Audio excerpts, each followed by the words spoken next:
What's up, y'all? So I just ordered this brand new Suzuki 20 horsepower 4-stroke, and so I've got this little John boat over here, and I've been wanting a motor for a while. Found a great deal on this online, actually. If you guys want to see the details on that, just check out that video that I'm gonna drop up there. But anyways, found a great deal on this motor, and it's my first brand new motor I've ever got. So anyways, we will be about to install it on this boat, going through the instructions, and just kind of walking you guys through, you know, what we're having to do with it, and that way you can have an idea of what to expect with your motor. Just curious how it goes. So anyways, came in the box. We just opened it up. Came shipped in really nicely, just on a pallet. Decent sized motor, but not huge. You know, it's like, I think 97 pounds, so nothing crazy. Super easy portable motor. And what we got is we got the motor. Came in here. This little bag I haven't opened up yet, but that's got the owner's manual and then some mounting hardware, I guess. I don't know exactly know what's in this little blue bag yet, but we'll check that out. And then fuel tank and fuel hose. So let's get this motor out of here, out of the box, and see what we're working with. I don't want to scratch it up, so I'm going to use Mr. Muscles over here, my brother Isaiah, and we're going to get this thing out of here. All right, let's go. So we're just going to kind of lift it out of here. If you want to grab that in, flip the start.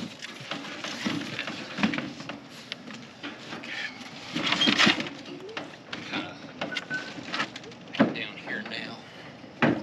Okay, let's set it. It's got a flat piece where you can set it there. All right, so we got it out of the box. Looking pretty good. We're just go ahead, you know, it's got a quick release bracket here on the transom, so pull that off. So I'm just gonna unscrew those, make sure it's all the way loose, and then just gonna go ahead and drop it straight there on the boat. So, and it's not bad at all. 20 horsepower, it's crazy how light that is.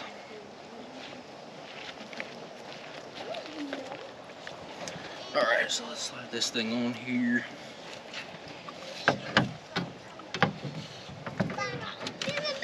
Yeah, so it's pretty light, not too bad with one person. I mean, if you need to, you can use two if you got a long way to carry it, but definitely not too heavy to deal with.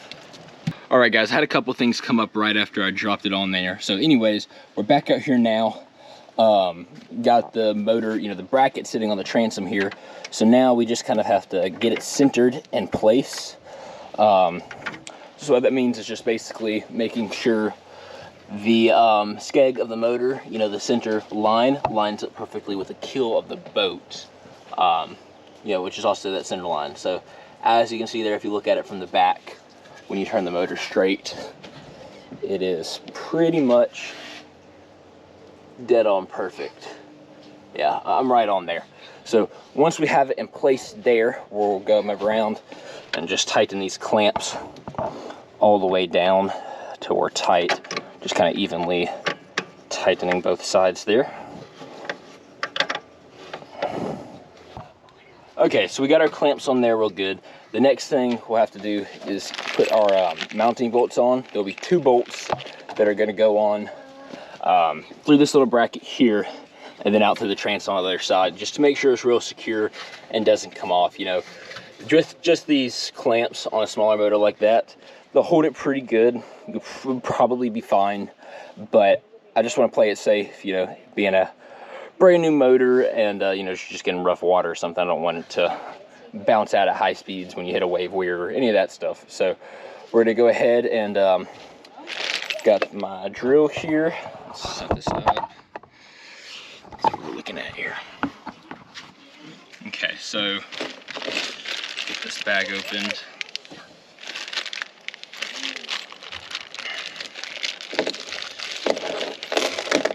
All right, so we've got our bolts here. I've got a drill bit that matches the diameter of the bolt. So we'll go through. Once we make sure everything on there is exactly how I want it, and I'm about to drill a hole through the boat.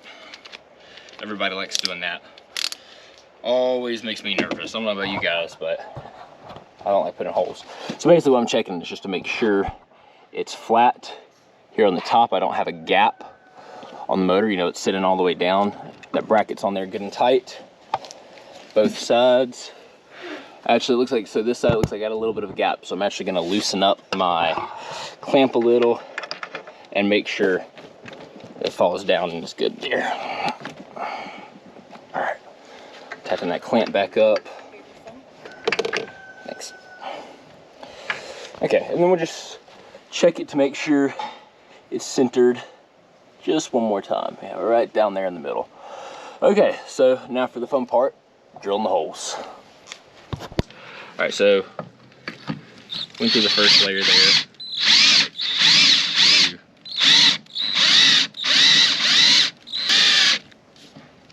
Well, I got a Bobo drill, so there's that. But I'm getting through it a little bit at a time. I got left outside a couple too many times.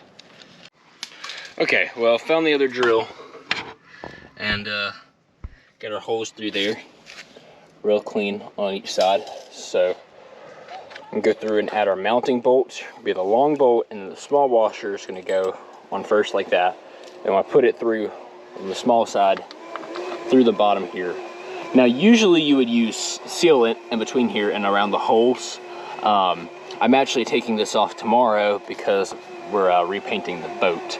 But for now, I'm just gonna slide them through there like this because the diameter is the same. It's pretty tight getting through there, so we'll just screw it in by hand until we get through the other side. Okay, so we got both of those through. They're flush in the back here. We've got some big flat washers, smaller lock washers, and there are nuts for the other side. So the big one's gonna go on first. Just slide that on there. Then the lock washer, and then don't use that. We're just gonna go through and slide our nut on.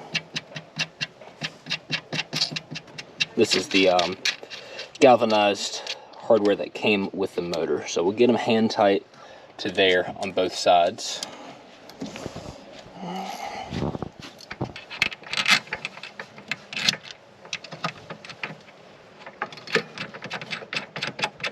All right, y'all, sorry, I had to take another break, but just to show you where we're at now, these two mount bolts here, just tighten them up on both sides. They're 12mm heads, so just tighten those up, wrench on one side, socket on the other, and just sync those up. Great. So now the motor is mounted securely. We've got it in position. So their next part now will be to fill up this thing with oil. So we'll just pop that cowling, just a little latch on the back here, slides off real easy. And looking at our motor, these things come drained when you get them. So we'll pull that, dipstick, check and make sure. As you can maybe not see, I don't know if it's focusing. It's dry. You don't need to see it. It's got no oil in it. So obviously you can't run a motor without oil. That's how you blow up stuff. So our filler cap is right here. We're just going to go ahead and take that out. It's in there. Pretty tight, but just slide it out there.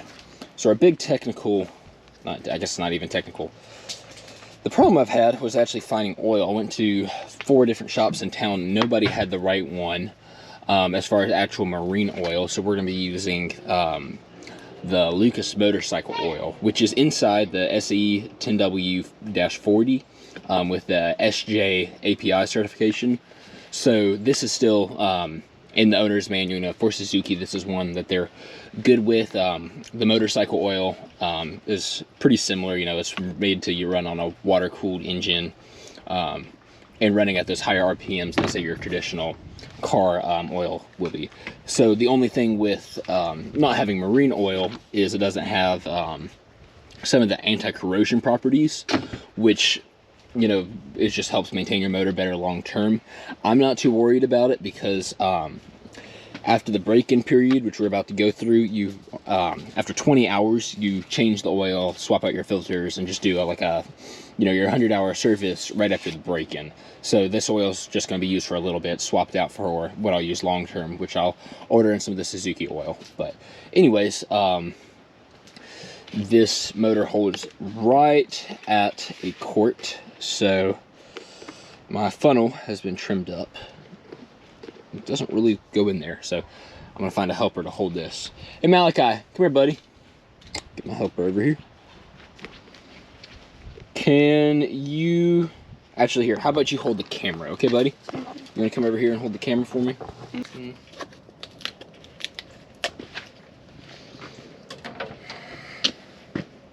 There you go. So, just top that off.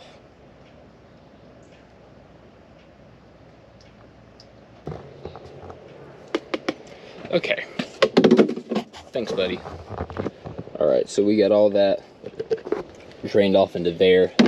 We're just going to give it kind of a second to settle, shake it around. We'll check this dipstick now.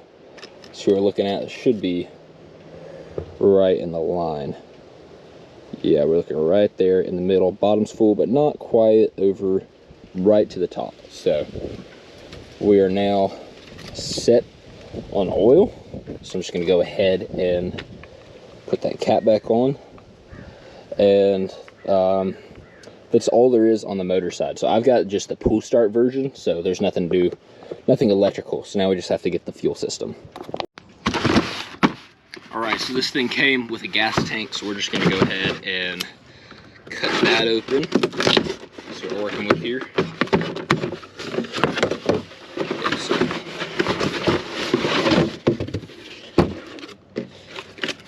Just a little 3-gallon tank here, nothing special. So there's our fuel tank, set that down here. Open up our line.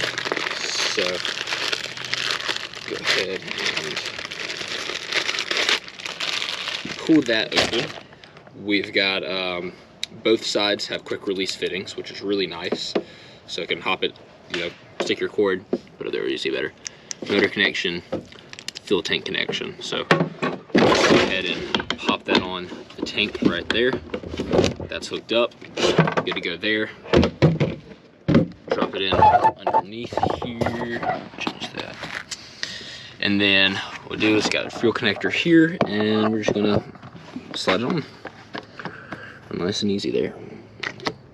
So that's hooked up now, and now we just have to get some fuel.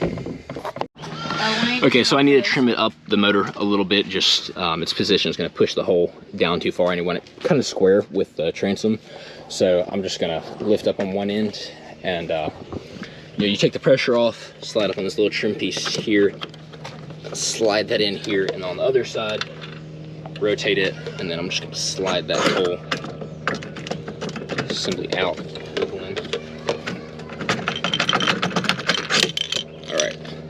So we're going to go up a couple clicks. Let's see what hole we're at now. Let me go up to, I'm thinking about there seems to be kind of the spot. It looks like it's probably about right there, so just slide that through.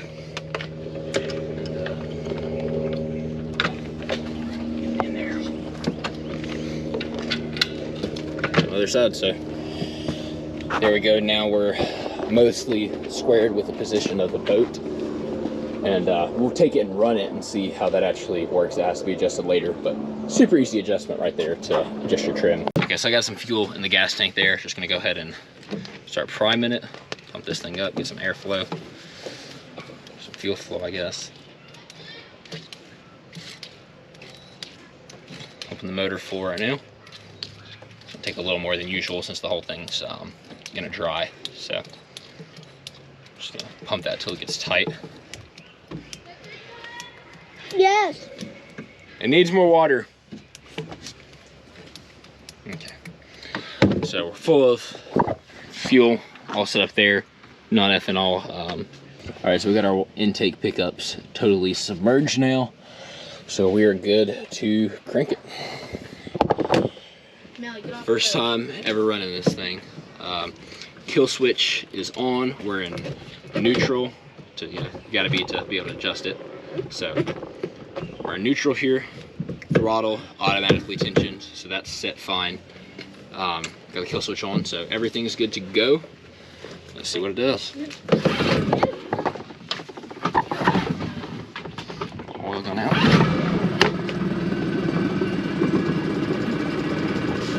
There we go. got power. So give it a second to make sure it starts peeing. Got water through. There we go. We're not going to give any gas in here. What happened is I hooked it up in the water and turned it on. We did not have any. It wasn't peeing any. We didn't have any water coming out of the outlet there. So it's got a manual flushing port here on the side, and I took that off and stuck my garden hose on it.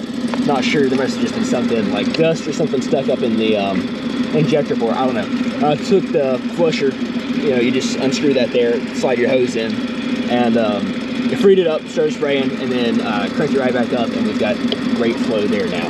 So anyways, there we go. I'm gonna just kind of let it run for 10-20 minutes just to start the break-in and warm-up process, and then tomorrow morning, once we've got some light, we'll take it out and you know, start that full break-in process, put it under load, get some higher RPMs on it. So there we go.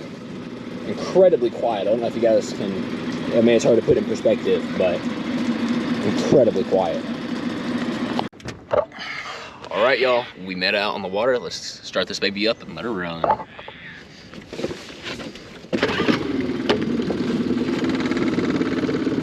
Beautiful.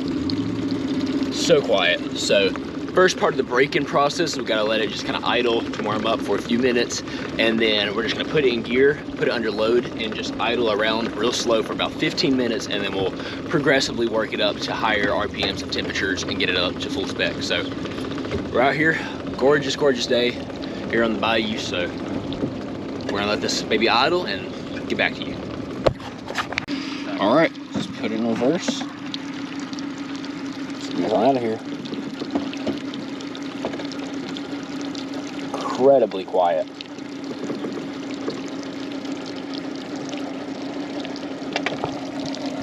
Love that. Yep. All right, we got 15 minutes of just idling like this. What a beautiful day.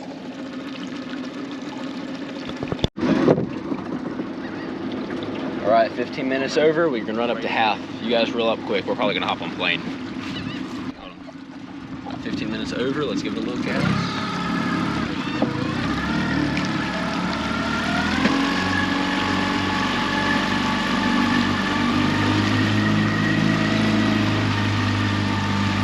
We're run up to 3,000 RPMs for the next hour 45. So we're just gonna kind of ease along at this mid-speed range, and yeah, sounding great.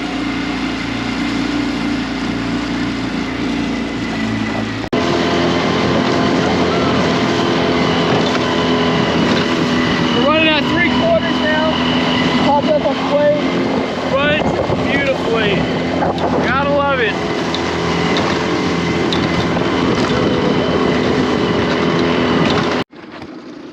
All right, guys. Well, there we go. It's just running great for the next 7 hours till we hit hour 10. They say don't run it at wide open for more than 5 minutes at a time. But besides that, it's good to go. Runs pretty much just like normal. Runs great. Measure the speed at 3/4 throttle. We'll run at 21 on this, 21 miles an hour on this 14-footer. So with 3 people in it, which is pretty good. So powerful little motor. Real impressed with it. Not hard to set up at all. Running great. Hardly burnt any gas. We're gonna run 3 hours, still have more than half a tank in a 3-gallon gas can. So that's it, guys. Hopefully you enjoyed that video or found it helpful. I appreciate if you checked out some of the other stuff on the channel, and yeah, thanks for watching, guys.